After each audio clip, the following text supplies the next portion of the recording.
That's the same thing with, if you were the guy scrutinizing, that's the same person that's climbing onto the maybe It is what it is. every fourth time. It's fine. It's fine.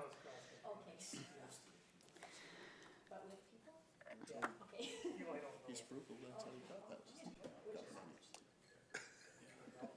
Yeah, there's a few ways that he got one. Okay, so we will call this meeting to order, regular council meeting for Monday, February the 13th. We'll begin with a land acknowledgement. So the town of Innisfail acknowledges that we are meeting on Treaty 7 territory, the ancestral and traditional territory of the Blackfoot Confederacy, Kainai, Piikani, Siksika, as well as the Tsuut'ina First Nation and Stoney Nakoda First Nation. We acknowledge that this territory is home to the Métis Nation of Alberta, Region 3, within the historical Northwest Métis homeland. We acknowledge the many First Nations, Métis, and Inuit who have lived in and cared for these lands for generations. We are grateful for the traditional knowledge keepers and elders who are still with us today and those who have gone before us. We make this acknowledgement as an act of reconciliation and gratitude to those whose territory we reside on. I'd also like to acknowledge that February is Black History Month in Alberta as well. So we will move on to 2.1. Any additions or deletions? Yes, Mayor Barkley, in camera electricity franchise agreement according to the MGA section 197.2 and FOIP legislation 25.1B. Okay, thank you. Can I please have someone make a motion to adopt the agenda as amended? Also move. Okay, thank you, Councillor Dunham. All in favor? Okay, thank you. And then we will move on to 3.1 in the regular council meeting minutes. And when somebody's ready, I'll please have you make a motion to adopt these as presented. I'll move those minutes. Okay, thank you. All in favor? Okay, and then the agenda and priorities meeting for February the 2nd. I would move those minutes, Mayor Barkley. Okay, thank you, Councillor Wing. All in favor? Okay. So we will move into 4.1 with CAO Becker. Thank you. Hello, Mayor and Council. I did write up the report this morning. Sorry I missed the agenda package just with other commitments last week, but just I'll just read it to you and then you can ask any questions as you feel appropriate. I'm referencing a few things you as council already talked about. The Innisfail Energy Hub networking session held at Darkwoods January 23rd that led into the Energy Hub workshop number 3 on the following day on the 24th. The council supported of the CAO to attend or be part of the Energy Futures Lab Fellows onboarding has occurred. A couple more sessions with the fellows, and then we'll be more into motion on discussion on some of the work that is slated for the EFL. I took a day of vacation on Wednesday, February the 1st. As a result, the Director of Community Services Council did have a report regarding a meeting that was held with the Remax Realty just regarding initiatives. So we did have some direction from Council. Just letting you know some of the work I was participating in. Through the Cape, there was a regional administration engagement on February the 3rd at Red Deer Polytechnic, and is with representatives of Invest Alberta. One representative was from China and wanted to talk to the region just regarding what was going on in our respective municipalities. We had a chance to speak to what was going on in Innisfail, as well as we followed up with one of our marketing packages that was released to Invest Alberta following that meeting. So it was a really good engagement and got to learn more of what was going on from the administrative perspective in Central Alberta. The Director of Corporate Services and I attended a lunch meeting with Innisfail Service Credit Union, just really to touch base what was going on service opportunities through the service, but also what was going on with the town on some of our economic development initiatives and other things that is really moving the community forward. So I did attend the February 7th Hydrogen Summit that was held in Edmonton on February 7th. Just a few things I took from that summit. The AMTA has approximately 18,000 trucking members And within 6 weeks, there'll be a trial of hydrogen semi-trucks commuting between Edmonton and Calgary over an 8-week trial period. So I wrote this quite quickly this morning. So an 8-week trial period. So that'll be coming soon through by Innisfail. Insurance for a large truck haul is typically around $3,500 and is expected to go up significantly while they're in a transition on these new forms of vehicles. Significant cost potentially to insure a large semi long haul truck. ATCO and Edmonton Energy Hub are advocating for regulatory changes that align with the technology adoptions that are occurring. So just to give some understanding that there is some advocacy work occurring to modernize some of the legislation associated with technologies. ATCO stated that the hydrogen to homes pilot has 0.25 psi of hydrogen pressure going into homes compared to hydrogen vehicles that is significantly higher, approximately 10,000 psi, which is still considered a safe pressure, which is hard to believe, but that's what was communicated during this summit. Using a 20% blend of hydrogen and natural gas has a potential to reduce the carbon footprint by 30% with very little investment. Of course, modernizing our buildings with efficiencies would also contribute to increase that on that 30%. Hydrogen and natural gas blending occurs at the distribution system, not at the high pressure system, which is one area of concern. With the high pressure system, there's a threat of hydrogen cracking of the pipe in that part of the infrastructure. The challenge with hydrogen to homes is less about the pipes and more about the appliances. That would be the end piece to the system. Appliances can manage approximately 20% blend. One thing that creates concern for ATCO is there'll be about $14 billion worth of carbon levy collected by 2030. So a lot of money being collected, and just wondering where those investments are going. ATCO is constructing a hydrogen loop around Edmonton by 2030, so it's a huge project, but they're putting Edmonton on hydrogen.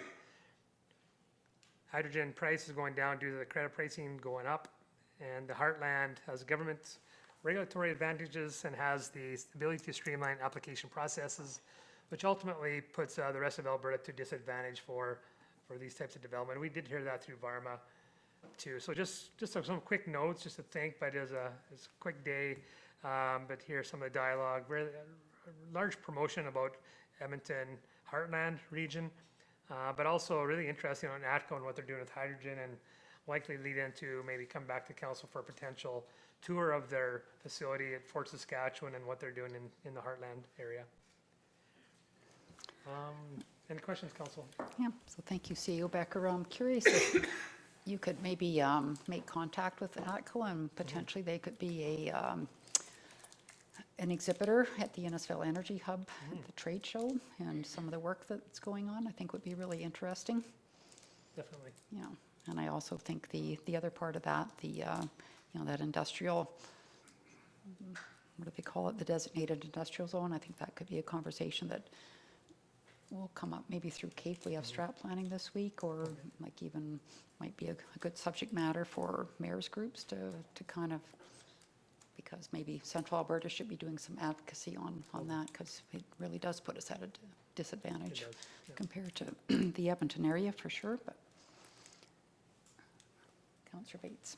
Yeah, I have a couple of questions about hydrogen, but maybe they're too detailed to be fair. But one was when you mentioned the truck insurance, did they indicate that was the investment in the truck or the potential liability that there was driving that? Do you know? Berkeley to Councillor Bates, I didn't get that level of detail from the panel that was speaking to this. They're talking more in relation to those other costs associated with modernizing and using these technologies. Insurance companies, likely it'll come down in due time, but initially that's what the cost they're expecting. Yeah, no, just curious. It would be, if I get to a future hydrogen thing, it'll be a thing I ask. And then the other one was related, was there any discussion when they talk about hydrogen vehicles in garages and all that? If we all remember 30 odd years ago when some people were burning propane in vehicles, you couldn't park them in underground parking, and you couldn't various things. Any discussion about that with Council- hydrogen? Yeah, to Councillor Bates, the way it was presented was there's not a concern with that level of PSI on vehicles within a garage location. Their intent was to minimize the impact to homes, and so they just wanted to compare that, hey, there's vehicles going in garages, this is still considered safe, and it's only 0.25 PSI to go into homes, so not to have concern with going into the homes. That was kind of the level of dialogue that was Okay. occurring. All right, no, thank you. Councillor Harrison? Thank you, Mayor Barkley, through to CAO Becker. I'd like to go back to the cost of insurance that's increased by 1,000 times. Was there anyone from the insurance industry there and from the trucking side, or was it all ATCO and the panelists? Barkley, to Councillor Harrison, the panel was made up of a trucking company. That's where that comment came from. Insurance was not represented. Okay, I guess I'd just like to make a comment about, that seems to be quite a jump, and I understand it's a green technology, but that cost is going to be passed along to the consumer. And right now, if you look at the costs, when you get a bill of lading from a trucking company, there's a whole bunch of surcharges that are added. So, you know, it's initially, I think it's going to be quite a shock to society when they start talking $35,000 for one truck just to insure it. So more of a comment, CAO Becker. Thank you. To Councillor Harrison, it's in a sidebar conversation with the trucking company, and as they advance their technology more on the electric side, not so much a hydrogen side, because I did see last year at a hydrogen conference that it's very minimal level of technology added to a vehicle, but electrifying a truck, they're worried about the weight and the restrictions on weight and load on highways. We do know that you know, the Mach 3s and Teslas are quite heavy vehicles, so they're worried about the cost to the consumer to have more loads required to haul the same supply of goods. Thank you. Okay, anything else? No? Please have somebody make a motion to accept CAO report as information. I'll make that motion, Mayor Okay, Barkley. thank you, Councillor Maceros. All in favor? Okay, carried, thank you.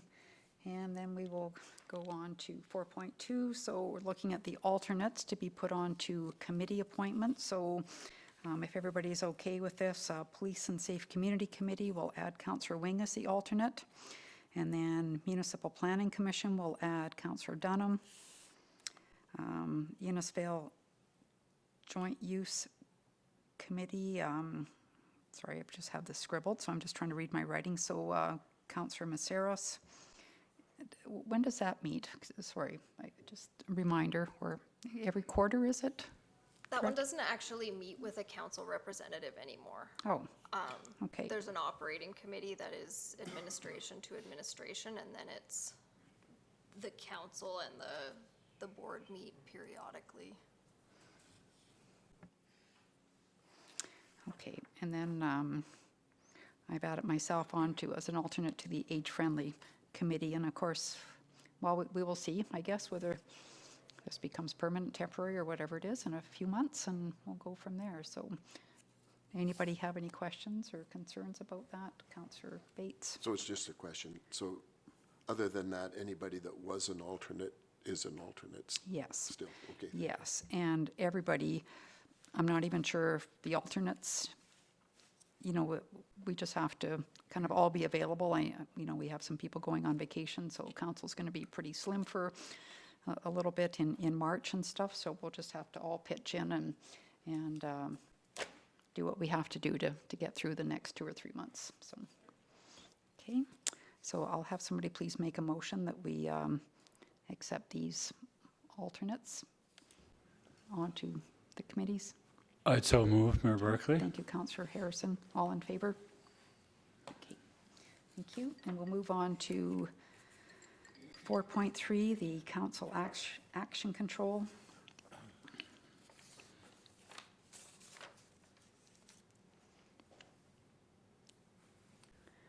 If there's any questions about anything, please speak up. Counselor Harrison? Oh, I left my mic You on, so I'll did. ask a question. Okay, perfect. Thank you, Mayor Barkley, through to Director Kennedy. One of the entrance signs on the C&E Trail coming in, it's been down for quite a while. What are the plans to replace that? Yeah, Councillor Harrison, so yeah, it has been down for a while. We did price out the costing for that. I've got in front of you the wayfinding signage. We're hoping that with the hopeful reward of that, we will then approach that contractor to provide us with another price. Yep. Put it back up after June. CEO Becker? And Mayor Barkley, I just want to point you to the third one here, the Federation of Canadian Municipalities. I know it was asked, that just formally, it came on as a motion, so just asking if you want that removed, just to provide a motion to take that off as an action. Yeah, I think we mentioned when Councillor Hystad was still here, we Yeah. would take it off. So I will move that we remove that from the council action control. Thank you. All in favor? Okay. Carried. Councillor Bates? Yeah, a question, just trying to remember, whatever happened with the testing that we were going to do for radon? Did it, I just kind of lost it in my, we had about 100 kits were going to go out, but I thought they would go out last fall even, and I'm just, Yeah, Mayor Barkley through to Councillor Bates. So in discussion with the Radon Group to iron out a date, they decided it would be better to roll it out in October this fall instead of in the springtime. so is that due to the seasonality of when you detect it better, or? That's correct. That they need to have so many days in a certain temperature to get accurate readings, I guess, so. Okay, no, I'm just curious, because it kind of was there and then it wasn't. Thank you. Okay, I'll have somebody make a motion that we accept this as information, please. Councillor Wing? Yes, I'll make that motion. Thank you. All in favor? Okay, carried. And we will move on to 5.1 with Director Vickers, the Community Naming and Recognition Policy. Thank you, Mayor Barkley. So we do have a draft policy before you for council to review and provide feedback on. So during the August 22nd regular council meeting, council reviewed an email from Ray Bennett, assistant coach of the Colorado Avalanche, expressing his appreciation for the efforts of town staff to make My Day with the Cup a success. The Stanley Cup event and appreciation email sparked a council conversation, and ultimately the below motion carried regarding the investigation of community recognition programs in other municipalities and the drafting of a town policy. So the motion stated that council directs administration to bring forward what Innisfail currently has for community recognition programs and research what other communities are doing regarding community recognition. So administration has reviewed what other municipalities have for community recognition and community naming, and a review of the criteria is attached. So the purpose of the draft policy that we did ultimately create was to provide guidance regarding commemorative or community naming of town of Innisfail facilities, districts, or lands through a consistent evaluation framework and approval process, as well as to honor and recognize significant contributions to the community through public service, community volunteerism, or outstanding achievement by individuals, groups of individuals, or community organizations. So the attached policy applies to town-owned facilities, district, or lands, but does not apply to naming requests under the town's park donation and memorial program or the advertising and sponsorship program. So within the policy, the following considerations will be applied during the evaluation of a commemorative or community naming application. So the person may be alive or deceased. The person or members of their family lineage are not required to be current residents of Innisfail. The person may have historical significance to Innisfail and its development. They may have demonstrated excellence, courage, or exceptional service to Innisfail, the province of Alberta, or to Canada. The person's achievements may have achievements that were extraordinary in the scholastic, professional, or public service arenas. The person may have an extraordinary community service record. The persons may have risked their life in extraordinary circumstances or given their life to save or protect others. And the contributions of the individuals or group must be well documented and broadly acknowledged within the community. So the policy does also go on to say what would not be eligible. So elected officials currently in office, so whereby meaning that they would have to be retired from public service, as well as town employees. So town employees currently employed by the town would not be eligible either. They must also be retired. So any commemorative names which do not meet any of the criteria outlined in the policy, and commemorative names which are inconsistent with the mission, vision, or values of Innisfail. So the policy also outlines any ineligible applications, the whole application process, which includes at least one public meeting at a regular meeting of council to hear public input. This policy will give the authority to grant commemorative naming rights solely with council, and that council shall actually retain the right to not name certain facilities and assets of broad importance. For example, large facilities like the arena or the pool would council would like to maintain. Likely that would fall under our sponsorship policy. So if council has any questions or comments, I'll take that now. Okay, thank you, Director Vickers. Are there any discussion around this? Councillor Wing? Thank you, Mayor Barkley, through to Director Vickers. So what is the term then? Is this a process then that would see something named in perpetuity, or is there a term that's put on it? And I don't believe that we currently have budget for this sort of thing, so as we move forward, then we would create budget then for the potential of that, or a reserve for the potential that naming opportunity would come forward? So Mayor Barkley, through to Councillor Wing, currently in this policy there is no term. So if council would like to add a term, we can add that as a provision. And also all of the costs would be borne by the applicant. So we would actually bear no cost to this.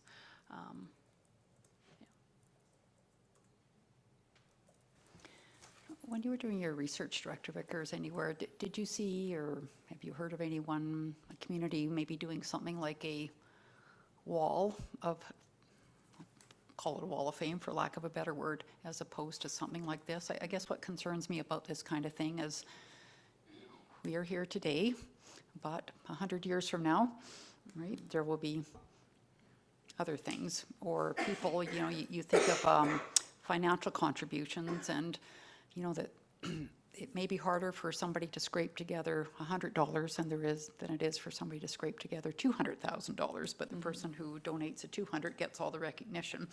Right. So I'm always a little bit, I don't know, reluctant, I guess, in these things that, you know, becomes the popularity contest. And there's so many people in our community that do so much without any recognition. We wouldn't even know who they are, right? They're contributing financially, they're contributing volunteer hours, and they do it quietly. And so, I don't know, I'm just wondering if, because when we take away our big facilities like the arena and the pool, or maybe a new aquatic center or skateboard park, all that, like where would something go? Like, are we going to rename a park? You know, do we want that? And like I said, that might be somebody today, or, you know, from 80 years ago, but what about 100 years from now? Right, so Mayor Barkley, commemorative naming could be even streets, right? So the address of the street would maintain the same address, and it would just be a commemorative nameplate above the address. That would be that. We could put in a time frame so that it wouldn't be still here 100 years from now. That would be a way to circumvent that problem, or that potential problem, I guess. I didn't see anything about anything different like a wall of fame. I wasn't really looking for that, Yeah, though, so yeah. I could do a bit of research into different kind of things. In the policies that we did find, there wasn't too many that we did find. Most of the criteria was very similar to what we've chosen, which is Yeah. why we chose it, so. And did you find that most communities had something in place, or? No, Mayor Barkley, actually, it was quite the opposite, that Okay. most did not. Yeah. It was actually very few. I think there was only even 2 or 3 even in Alberta that we could find that was readily available. Like I even think around truth and reconciliation, you know, and Yeah. what are we doing in that space as well? Yeah. honor the history of this Right. land. But anyway, Councillor Bates?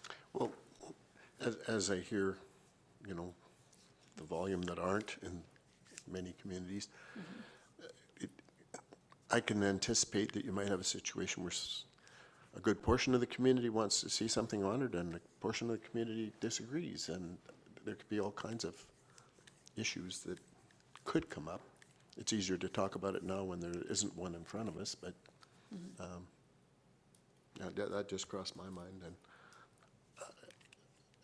should we be in a hurry if we don't need to? Would be the question that hits me. If most communities don't have it, that's preliminary thoughts. Councillor Maceros? Thank you, Mayor Barkley. I know there's been a little bit of chatter on Facebook recently about like how come the town of Innisfail doesn't do something along these lines. And there have been, I don't know, some ideas passed back and forth, you know, about truth and reconciliation, about, you know, historical figures. And yeah, so I just wanted to put that forward.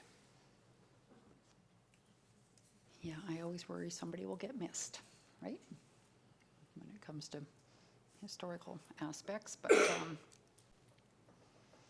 so would you like to do some more, like, well, I'll ask council, what would you like us to direct administration to do? Do we want to put this on hold for now and do a little bit more thinking about it, or table it for another time? And what would you like Director Vickers to bring back to council? I'd like to see it Dunham. at some point us do something about, but I'd like to see a little bit more research done. And like Councillor Mazeros was saying, is that I've also heard, and I've actually been asked by a couple of people about what my opinion was on it. So I'd like to see us at some point have something in place, because I think it will come up at some point. So Councillor Wing? Thank you, Mayor Barkley. So thanks to Director Vickers for this work. This is very interesting, and I appreciate the time, certainly, that it took. I think I would like to table it until we've done a little bit more work. I think that it would be helpful. Actually, the wording that's confusing for me in the draft says that costs associated with the preparation and submission of the application are the responsibility of the applicant. It doesn't actually say actions coming as a result of that. So that was just confusing to me. But again, I'd like to know term. I'd like to consider how long you would put someone's name on something.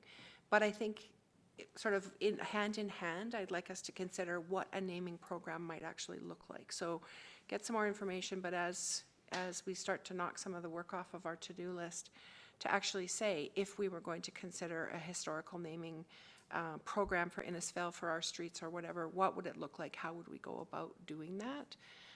Because I think that clarity would be important, and I've seen those comments and talked to people as well. And you know, certainly lots of towns have that historical context that visitors can see, and I think from that tourism perspective, I think it makes a little bit more interesting for sure, but I think we've got a little bit more work to do. Thanks. Councillor Bates? Well, maybe with respect to the thing that I mentioned, we could ask specifically the communities that have embraced a program, just ask them outright, what did, if any problems did you encounter, or have you encountered? Just, maybe there's none. Have you seen C.O. Becker in your decades-long experience? Any any concerns around this kind of thing, or? I have a little bit of uneasiness with it, Mayor Barkley, only in the fact of what you said, you miss somebody, or you're gonna have a contentious application that is this person that is being recognized, that they fit Council of the Times bill. Is there a checklist you're gonna measure that application against? And so there's some finer detail of whether it's the application form or your screening process, that we don't have that piece, but yeah, that's my worry, is you're gonna get a flood of applications that you're gonna put it becomes political on popularity perhaps versus measurement to the contribution to the community Because as you said, Mayor Barkley, there's a lot of people over the, you know, the century plus of Innisfail on the billing of the community. That's my little bit of worry. It's certainly not my decision, but that's my worry for you as council and the future councils. So we'll have I'm sorry, Councillor Harrison? Thank you, Mayor Barkley. I echo those comments. I've been involved with, not at a municipal level, with recognition, and that's the thing that I worry about too. You're missing somebody, and you can get yourself into a pickle very quickly when that happens. So I would like to see the assessment criteria and a little more research on sort of the process and how we're going to go through this, because at times it just becomes a popularity contest, and I think we want to get away from that. There's got to be, you know, some pretty strict criteria around before we go naming. So that those would be my comments. That I'd like to see the assessment criteria and bring back a little additional research. Thank you. And I believe back in the day, way back in the day, there likely were streets named after people, I think. Councillor Harrison, do you know that? If that maybe back in the day where there were streets named after some family names, were there? Most of the streets in sort of Innisfail proper, if you go on land titles, they do have, there's Chester Yeah, Street yeah. and there's, Chester. yeah. Okay. That's one that, it's up by Dodds Lake Manor. I don't know why that one sticks in my head, but Interesting. yeah, there's, Yeah. I think- most of them do have a name in the older part of town. I think Sherry Griffiths told me that, Councillor Harrison from Historical Village, one point in time, that, so that might be a good organization to reach out to and get some background, or even, like I said, pre-European settler times would be maybe even more interesting, so. Okay, so we'll have a motion to table this to another time. Councillor Wing? Motion to table, Mayor Barkley. Okay, thank you. All in favor? Okay, carried. We will move on to 6.1 with Director Kennedy, the hybrid SUV purchase. Thanks, Mayor Barkley. So in front of you, is an update to council on the purchase of a 2023 plug-in SUV.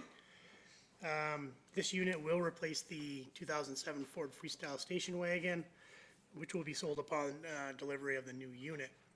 This hybrid would be the first EV unit within the town's fleet. We issued a request for quotation on January 10th, closing on February 2nd, where we did receive 3 quotes that met the requirements for the RFQ. First one was a Ford Escape,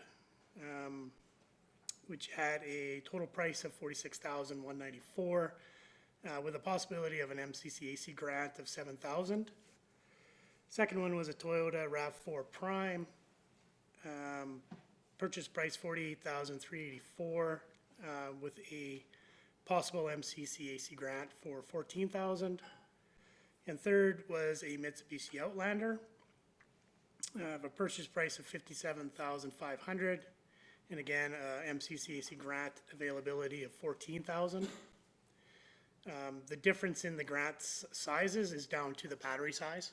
That's why those are different. It is administration's recommendation to purchase the 2023 Toyota RAV4 Prime. The dealership has stated that there could be up to a 1-year waiting period, but they have been getting a number of fleet numbers or vehicles coming in where the customers have canceled their orders. So we would get put on that list to be able to look at those units. The base price is over the budgeted amount of $40,000, but if we are successful with the MCCAC grant, would put it well under the budgeted $40,000. The unit would be funded from the Public Works Equipment Reserve. So recommendation is for council to approve the purchase of the 2023 Toyota RAV4. Okay, thank you, Director Kennedy. Do we apply for the grant first? We have made our expression of interest. That was submitted, but we will, and we have until March 1st Yeah, to and make our submission, so. we have to have a sales contract to submit with the grant. Yep. Yeah. Okay. Councillor Harrison? Thank you, Mayor Barkley, through to Director Kennedy. How confident are we on the grant? We've been down this road before with grants. We're all keen to go. We get out there and then the grant falls through.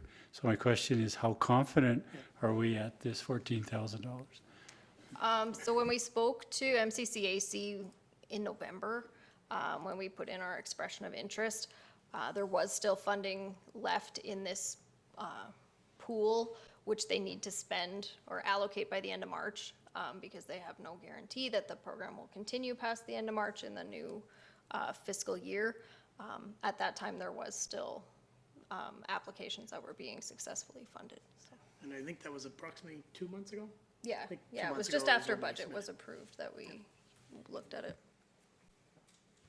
If I can just follow up on the maintenance side, Toyota RAV, that's the dealers in Red Deer, I would presume? Yep. Considering the Ford Escape, we can work on a Toyota, or does it all have to go to Red Deer? I'm looking at the maintenance down the road. All units, of course, for the first 3 years, everything would go to dealership. So, yeah. The actual dealership for the Escape RAV4 is out of Red Deer as well. Thank you.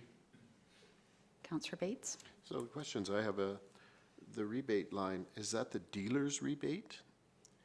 Yes, so the dealer that submitted for the Escape and for the Toyota both provided us rebates. Okay, and shouldn't there be a federal subsidy on all of these?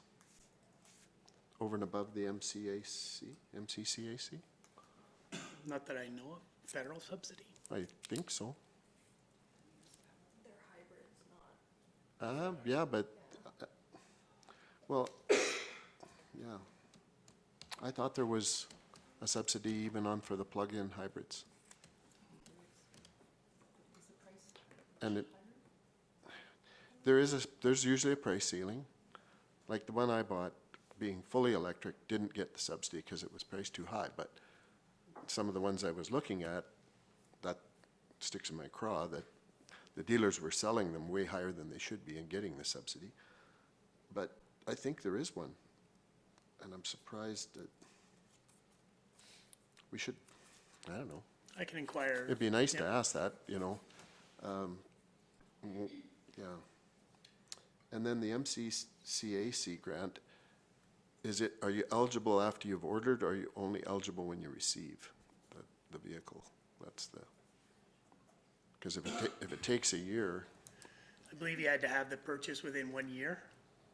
You had to receive the unit within 1 Yeah. year. no, but do they make the commitment that you get the grant so that Yeah, you didn't wait out the No. grant pool waiting for your vehicle? yeah, we would be approved with the sales contract. It was similar to the agreement we had with the electric ice resurfacer, so we were approved, and then the delivery took quite a bit longer Okay. than that. Well, that's, and the other observation, of course, is the Ford is a front-wheel drive, not an all-wheel drive. That's, all right, thank you. Okay, so have somebody make the recommended motion then, please. Councillor Maceros? Thank you.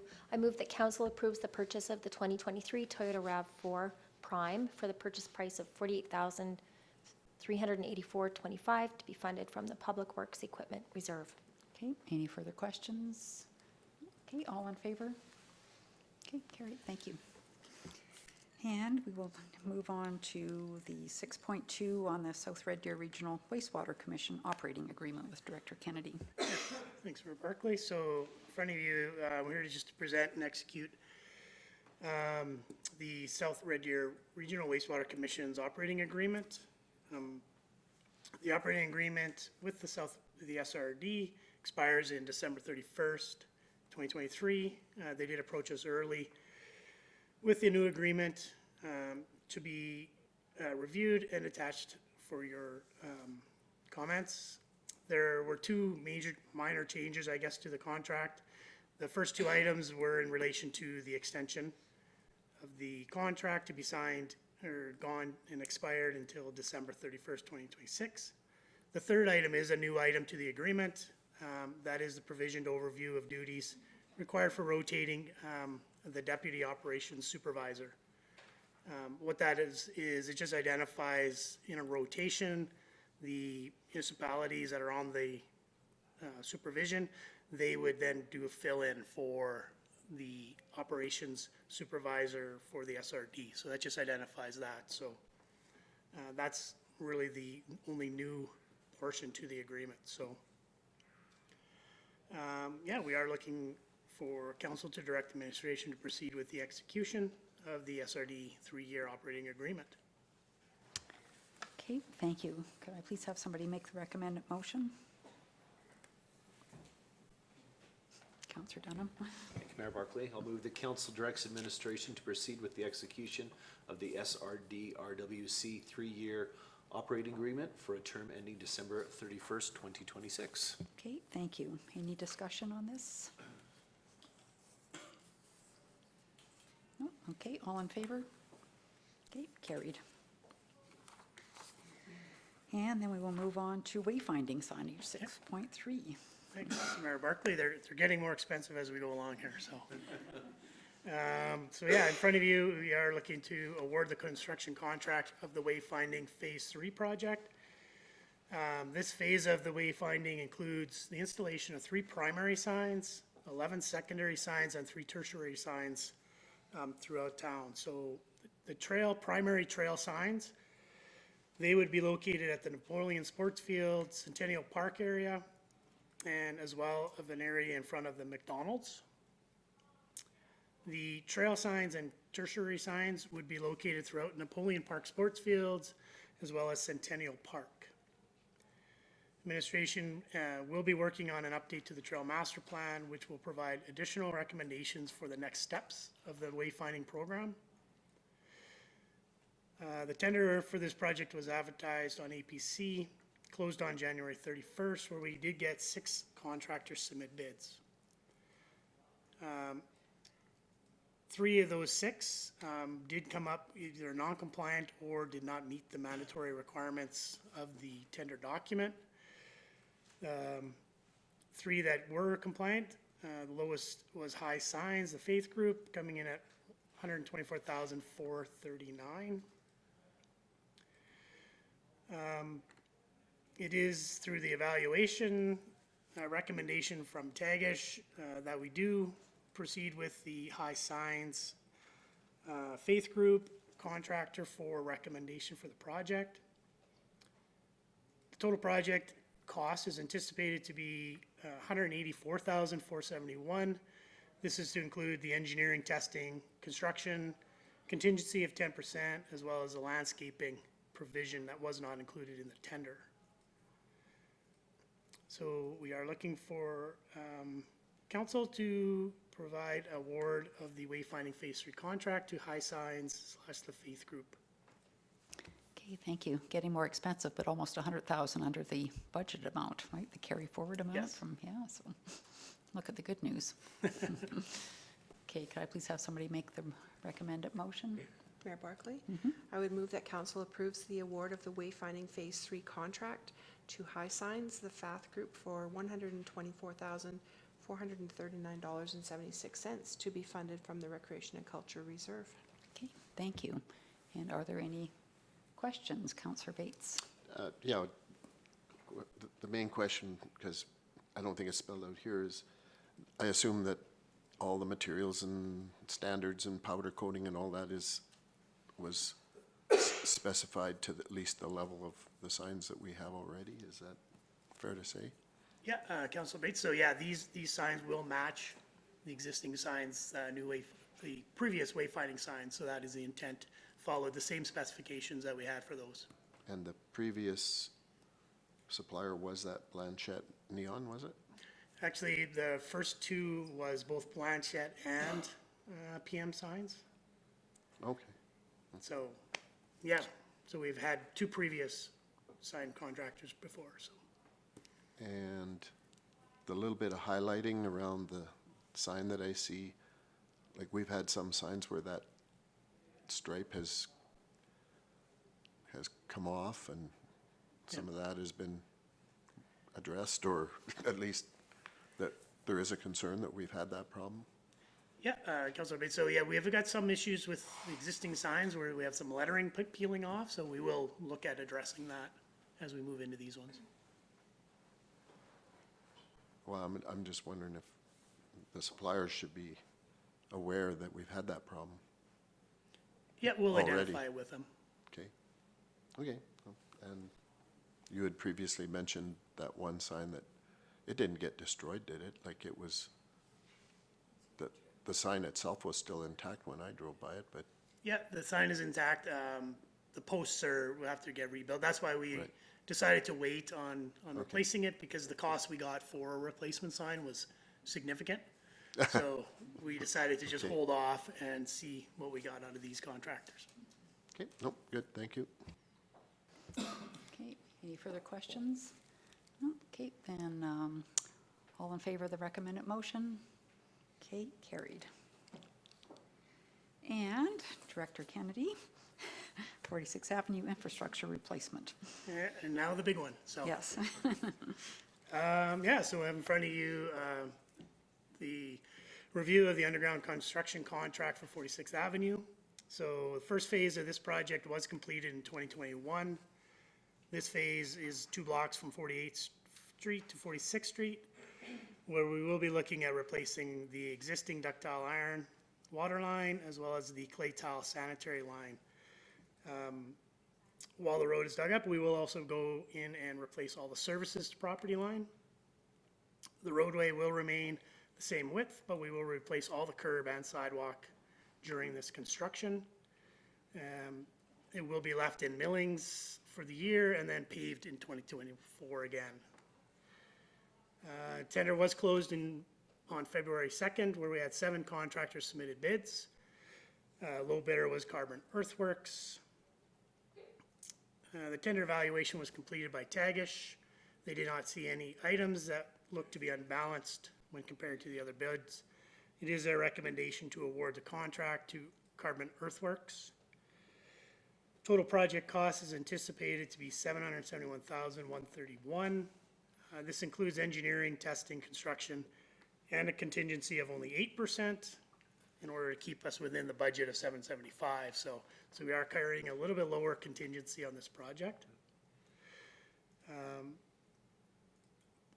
But due to the fact that we do have experience on the first phase, we're confident that we can fit it within that 8%. So we are looking at council to award the 46th Ave infrastructure replacement project to Carbon Earthworks.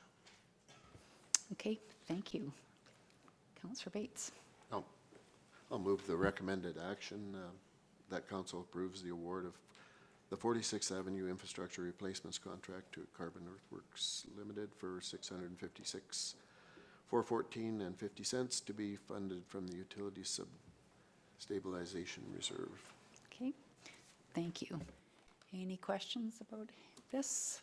No, all in favor? Okay, carried. Director Kennedy's always the expensive one. So we'll move on to 7.1 and the Woodlands Area Amendment with Manager Shaw. Welcome. Good afternoon, Mayor and Council. The first report that you have before you is a report on information. The landowner is proposing to make some changes to some existing statutory and outline plans for the Woodlands Area Structure Plan and the Woodlands Outline Plan. So we've brought it forward to you tonight for you to have like I guess just basically an understanding as to what is going to be occurring. There's really not much change in terms of the actual overall plan. There's a little bit of change in terms of the land use contingent.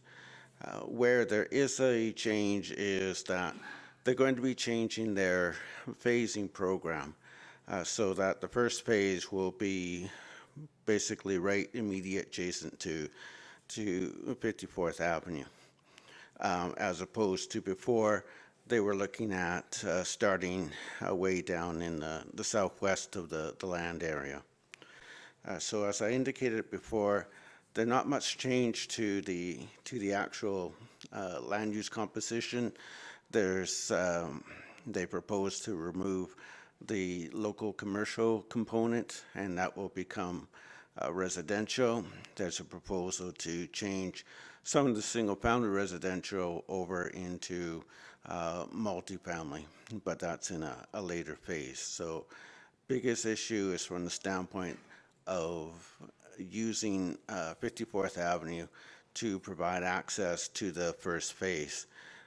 First phase may consist of approximately 40 homes or so. This is something that's still being worked on to determine like how many homes they will be able to construct within that phase. It's all contingent upon the the capacity of our existing lines, as well as the elevation that they choose to develop the property to. So what this will mean is that there'll be a number of bylaws come forward to you for the MDP, as well as the area structure plan. The outline plan will have to be changed by resolution. There's no application yet for the land use bylaw, but this is basically getting this onto the table for your consideration, and then there would be a formal process that would come forward to you from the standpoint of the consultant undertaking a community engagement process via an open house or a town hall type meeting, and then the formal consideration of formal applications to you. So this is the initial step, basically, to get it onto the table for yourself so that you're aware as to what's coming down the pipeline. And then as we move forward, there will be more formal type of proposals for you. Thank you, Manager Shaw. Any discussion about this? Councillor Bates? So one question I have is, with the changes, is there any indication of the timing of a lift station that we would be responsible for?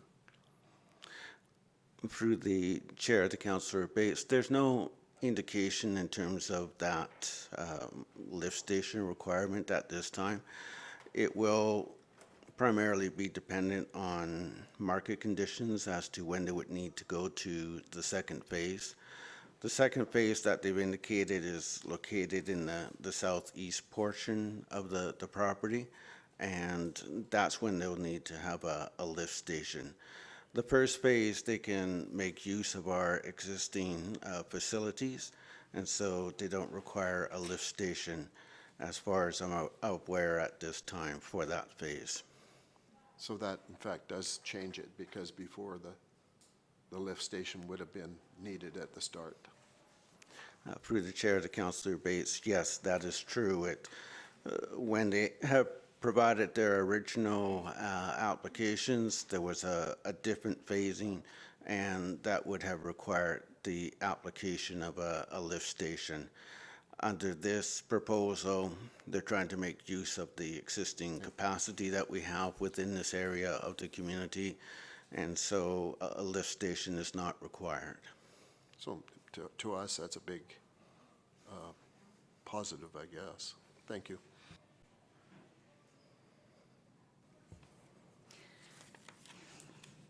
Anybody else? No? Okay, I just want to say a few things. I viewed this, put this forward before. I'm not a real fan of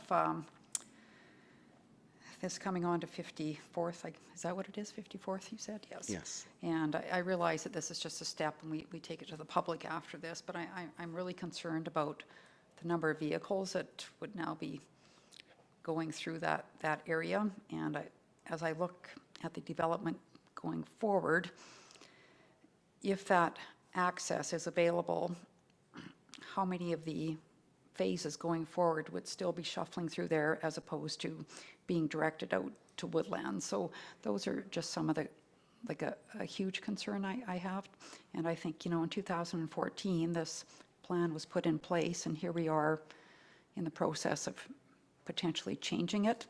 And I worry sometimes that communities, I don't know, maybe get desperate for housing and start doing things that have some unintended consequences going forward. But those are just my thoughts, and I do understand the process that this will take it out to public engagement, but I do have big concerns about that change.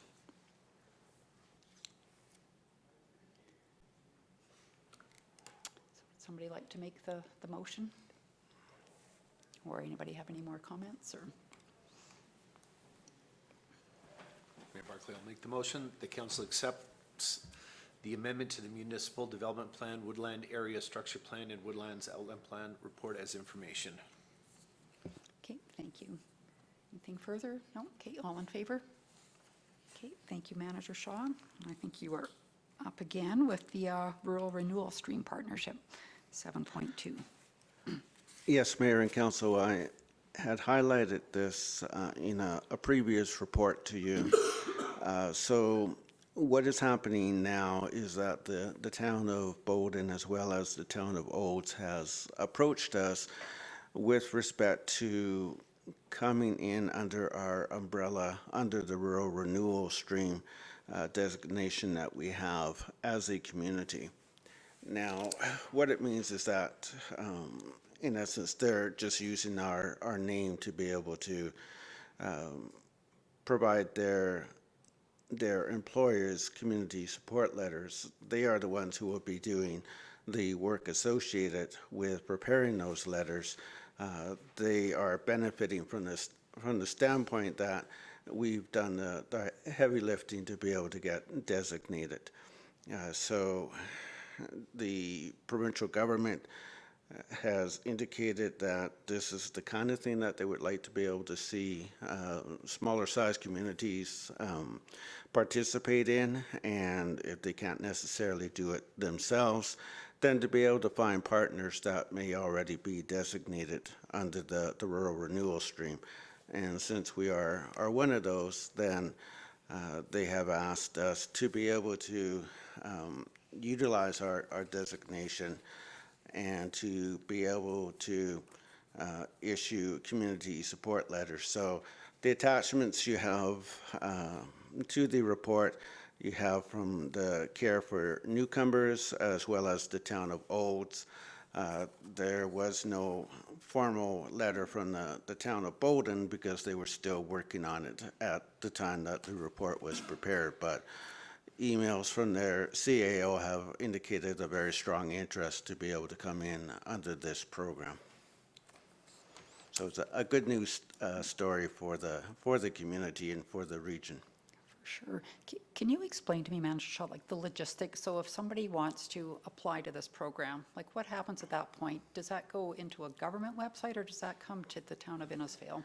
So what would happen, two-step process. One is that the employer can approach the town with respect to requesting entrance under the rural renewal stream. They've done their due diligence. They haven't been able to find any employees, and so they want to reach out outside of Canada to be able to bring immigrants in, or there may already be immigrants within the community or the region. And so what we have done so far is to work with employers, and then when people do come in, we've provided them with the information so that they can then go to an employer and say, this is an opportunity for me to be a full-time member of the community. So once a community support letter is issued to the candidate, then the candidate can take that letter and their materials to the Alberta Advantage Immigration Portal and to be able to submit that information to the portal. And it kind of like gives them a leg up from the standpoint that the community is supportive of them being able to be here in the community, as opposed to somebody who was applying like from overseas and not having that ability. So it's a win-win for all parties involved. Sure. And do applications come the other way as well? Like, will you get applicants from overseas? Or is it more so already here? Through the chair, we've had a few from within the community itself. There are, other inquiries from overseas, but generally it's from within the community that we have had so far. And if they're already, sorry, all these questions, but if they're already temporary foreign workers, I think you mentioned that at our economic development meeting, like if they're already here under that program, they could then potentially slide into this program, They right? can potentially slide into this program. Now, of course, it's all dependent on the province. Like, although we may issue a community support letter, that does not guarantee that they'll be able to have that designation. The province is the one that makes the determination for the individual candidate. So does the province, like, then take it to the federal government? Because they would ultimately be the ones who are determining, right, the status And that's eventually? the other step, yes. Okay, Yeah, okay. it's So a complex process. process. It's certainly not, you're certainly not going to be able to get in, like next day kind of thing. It does take quite a while for all this to be able to go through the processes that they have and for a response to be generated. Yeah. Do you know how long it would take? No, or- we haven't had any feedback yet from the standpoint up to how long it will be. Okay, no, thank you. It's all very interesting. So anybody else? If not, I'll have somebody please make the recommended motion. Councillor Harrison? Thank you, Mayor Barkley. I move that council approves the inclusion of the town of Bowden and the town of Olds under the town of Innisfail's approved community designation under the rural renewal stream by Alberta Advantage Immigration. Okay, thank you. All in favor? All right, carried. Thank you. Then we'll go on to 7.3, residential infill with Director Jenkins. Thank you, Mayor Barkley. So in 2021, the residential infill incentive program was approved by council to help encourage infill residential development in the community. The program provides up to $15,000 per project to help offset costs associated with infill development, such as service connection installation, repairs to roads and sidewalks, permit and safety codes fees, hazardous materials abatement, and grading plan preparations. The plan was originally approved as a 2-year program to the end of 2023. To date, one project has accessed funding through this program. Administration wishes to make the program long-term or permanent and to adjust some of the policy parameters in response to working with developers over the last couple of years. So the attached shows how those changes would be reflected within the policy document itself.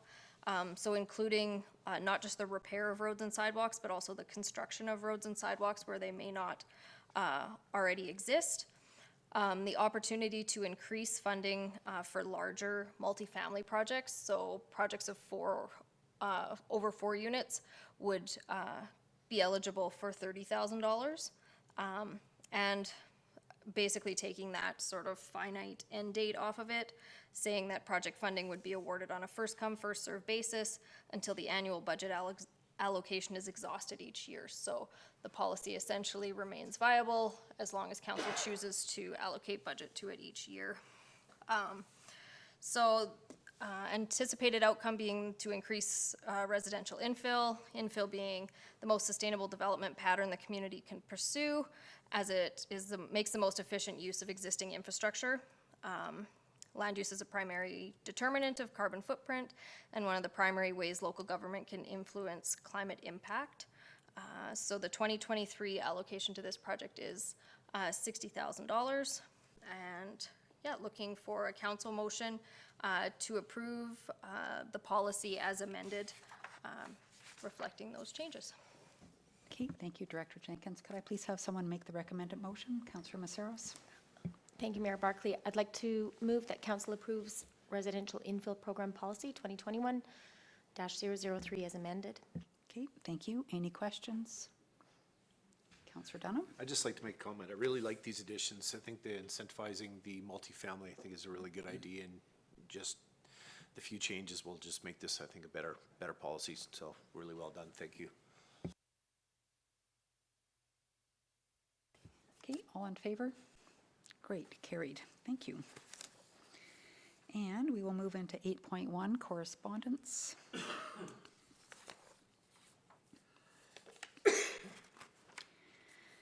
So reminder, somebody, sponsorship we've done in the past with Danes, 2,500, is that what it is? Yes. Does somebody want to make a motion to do that again? Counselor Mayor Wing? Barclay, I would move that we sponsor the Danes Rodeo for $2,500. Okay, any discussion? No, all in favor? Okay, carried.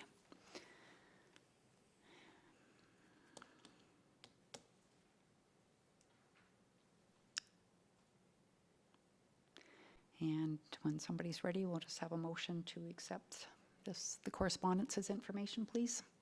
If there's no further questions. Mayor Barclay, I'll make that motion. Okay, thank you. All in favor? Great. Carried. And we will move into our council committee reports, and we'll start with Councillor Bates today. Yeah, so last week had the Water Commission meeting, and it is interesting.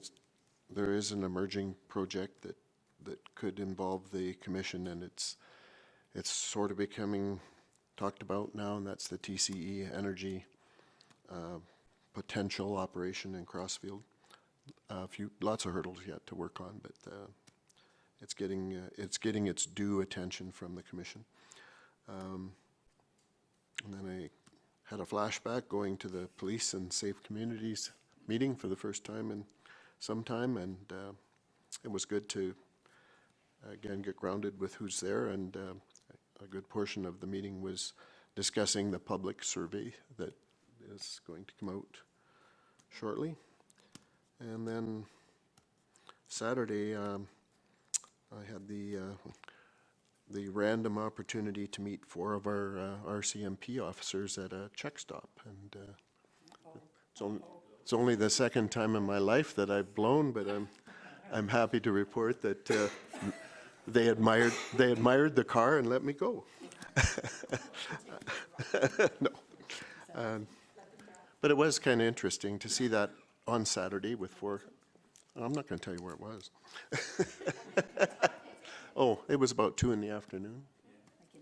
So it was in town, of course, yeah. No, it's good. And yeah, they have a good strategic spot where come in there from either way and you get to meet them. And yeah, I had no fear. The upcoming week looks rather quiet for me. Thank you.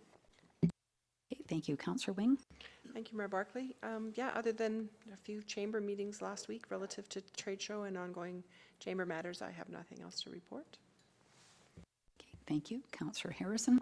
Thank you, Mayor Barclay. Relatively quiet. I've been dealing with some personal issues. But I did, with the Parkland Foundation, we dedicated our last meeting to the boards and commissions' abilities and skills competencies report that needs to be submitted to the government here. And I'm happy to say that our CAO and her staff have got that all finished, and they'll be submitting this week. So we're way ahead of the game. I think it's due in October. So we're really fortunate as a group to have the Bethany group administering for us. Like it's really quite evident. So other than that, it's been pretty quiet, and I don't see anything coming up over the next week. So yeah, thank you.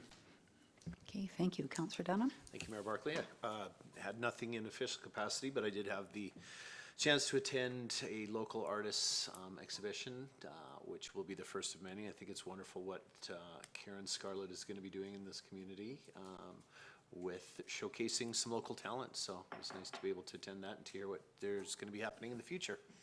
Okay, thank you. Councillor Maceros? Thank you, Mayor Barclay.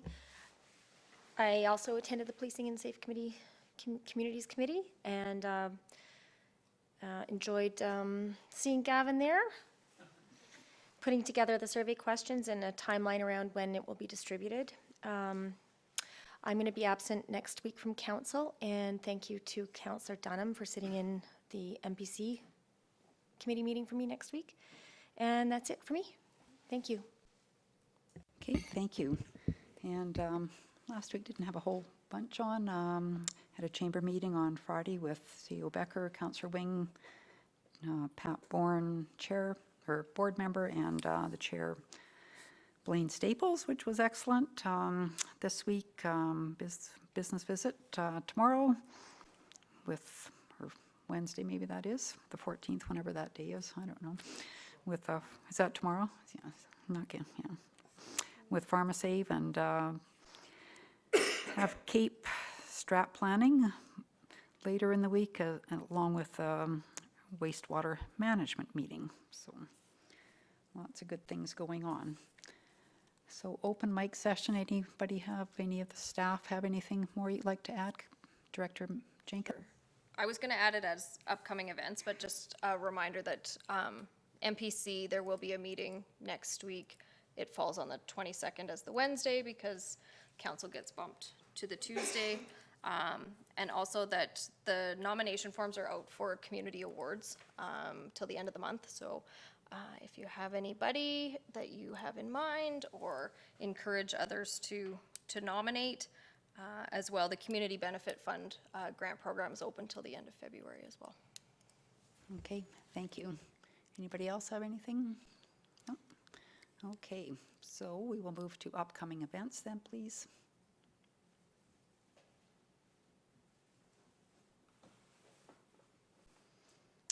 I'll just have somebody make a motion to accept this as information. I'll make that motion, Mayor Barkley. Okay, thank you. All in favor? Great. And then we will have a motion to go in camera. I'll make that motion, Mayor Barkley. Okay, thank you, Councillor Dunham. All in favor? Great, carried, thank you. I'll take a short break.